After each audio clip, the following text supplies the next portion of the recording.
गुणवंतगड सातारा जिल्ह्यातील एक अपरिचित दुर्ग.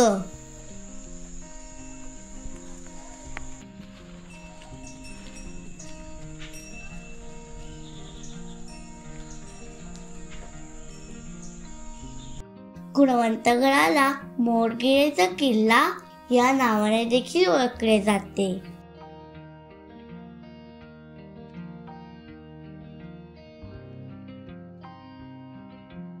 करार चिपळूण या व्यापारी मार्गावर लक्ष ठेवण्यासाठी या गडाची निर्मिती केली असावी.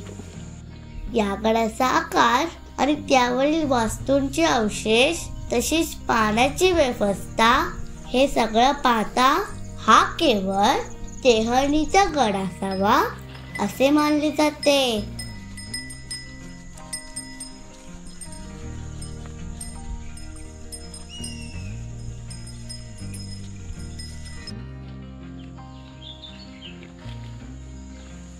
गुणवंतगडावर चाललोय आपण.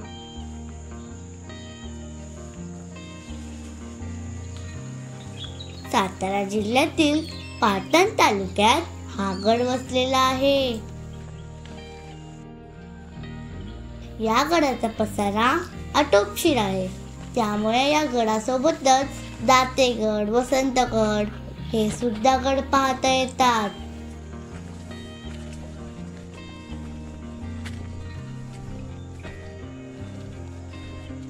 गुणवंतगडाचा पसारा लहान असला तरी चढाईसाठी हा गड थोडा कठीणच आहे. कारण एका बाजूला खोल दरी आणि अरुंद वाट, यामुळेच हा गड पावसाळ्यात अधिक दुर्गम होतो.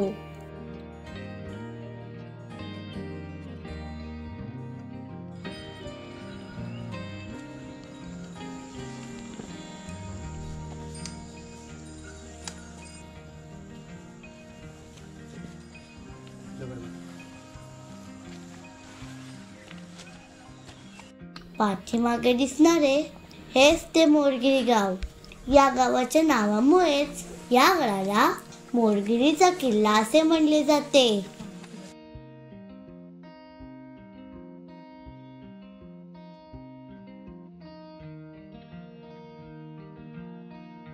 गुणवंतगडाचा डोंगर मोरगिरी गावाच्या मागे वायव्य ईशान्य दिशेला पसरलेला आहे.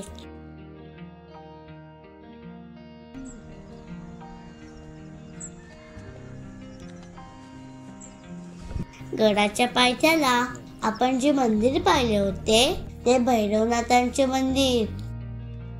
या मंदिराच्या चौथऱ्यावर अनेक विरगळे आणि समाधीचे दगड आहेत.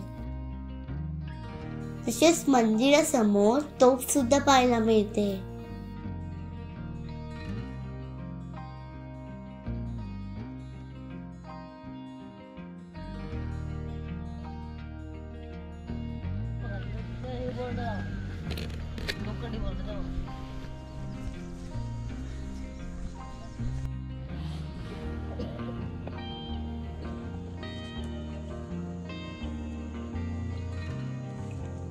अर्ध्या तासाच्या चढाईनंतर आपण गडाच्या कातळ भागाजवळ येऊन पोचतो.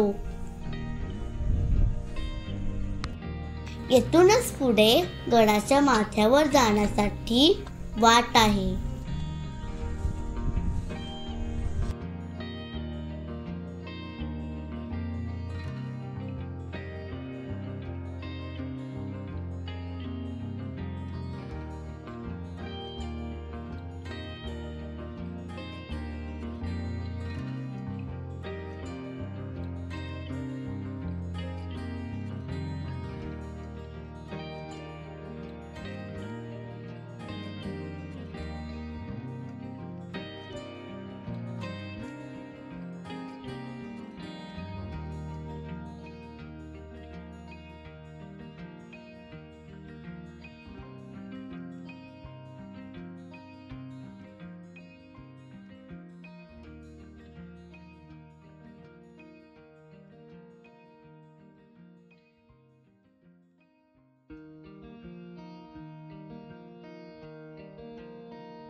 गडाच्या माथ्यावर पोचताच पाण्याच्या 2 टाक्या आपले लक्ष वेधून घेतात.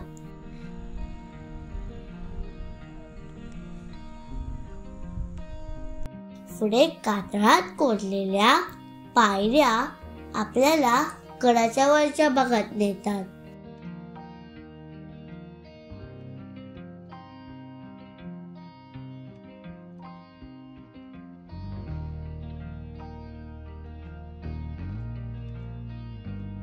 हा गड अपरिचित असल्यामुळे गडावर पावसाळ्यात आणि पावसाळ्यानंतर भरपूर गवत माजते.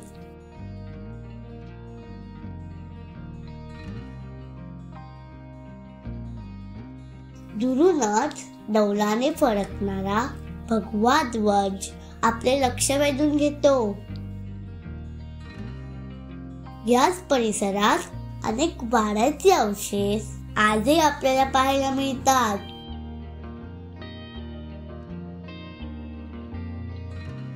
गडाच्या माथ्यावरून कराडचा प्रदेश सहज नजरेस पडतो.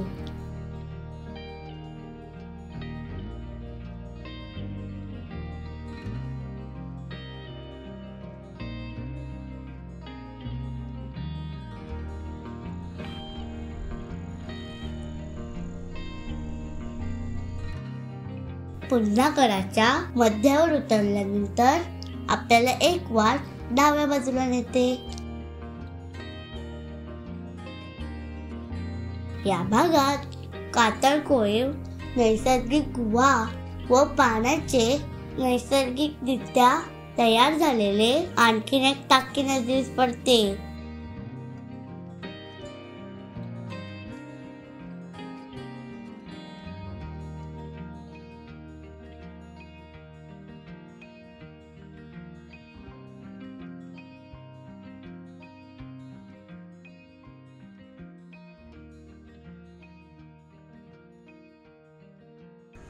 त्यानंतर पुन्हा गडाच्या मध्यावर आल्यावर दुसरी वाट उजव्या बाजूला जाते.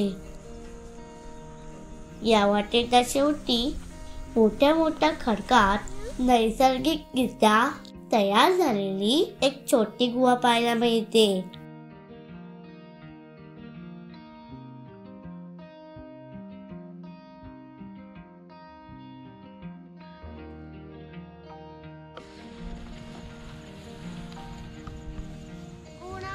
गडावर एक गुहा आहे.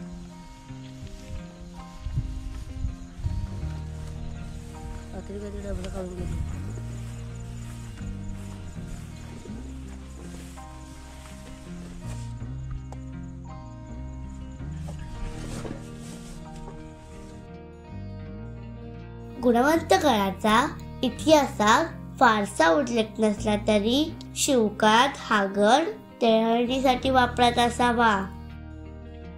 पुढे हा गड इतर गडांसारखा इंग्रजांच्या ताब्यात गेला.